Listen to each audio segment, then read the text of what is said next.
Well, she's not here, but she's here. It's the best we can do with Amy Robach right now. Not in our Times Square studio, but of course, she has a big assignment overseas, the Olympics.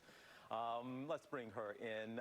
Hey there again, Robes. Look, we've been talking about you doing this trip and going to the Olympics for quite some time. This is not the Tokyo necessarily that we were all expecting. That's right. And we got an up-close look at what the energy is like just outside of the Olympic Stadium. And we got to hear directly from some of the city residents on their biggest concerns as these games get underway. We're less than 24 hours away from the opening ceremony, but there's a cloud hanging over the games. In the midst of uncertainty, fighter jets are still practicing for an opening event that will have no in-person spectators. For the first time since arriving in Japan, I was able to venture out into the Olympic bubble and get a glimpse of the city. There are no banners.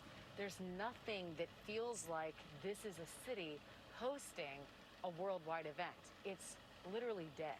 There's no one on the streets, and there's no celebration, and there's no sign that an Olympics is even taking place here.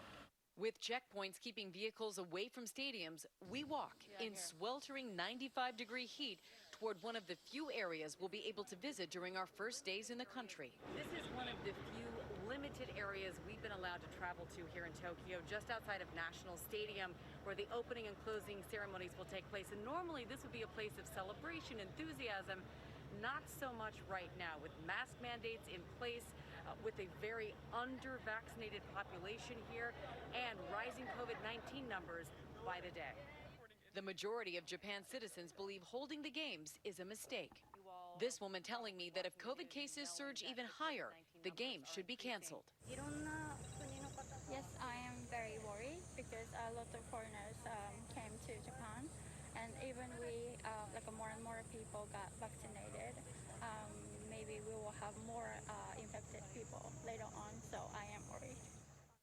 And now, overnight, First Lady Jill Biden touched down here in Tokyo. She stepped off the plane. She was greeted by Japanese officials, but without those handshakes. And right now is meeting with the Japanese Prime Minister just hours ahead of her participation in the opening ceremonies, TJ. And Robes, increasing cases every day. There have been protests there. There was an official that said he wouldn't take it off the table that the games could be canceled last minute. Is that still something even on the back burner or the back of anybody's mind? Could they really still cancel the Olympics? It caused quite a stir when he said that, but it does seem that despite those increasing numbers of COVID infections right here in Tokyo, and even among the athletes in the and officials in the Olympic Village, a lot of people coming down with, I think we're up to 91 of people who are associated with the games. It looks like the games are going to go on no matter what, TJ. All right. Well, Robes, we appreciate you. It's good to see you. We'll be checking in with you plenty there in Tokyo. And please, as always, be safe, okay? Will do, will do. All right. Nice to see you, too. All right.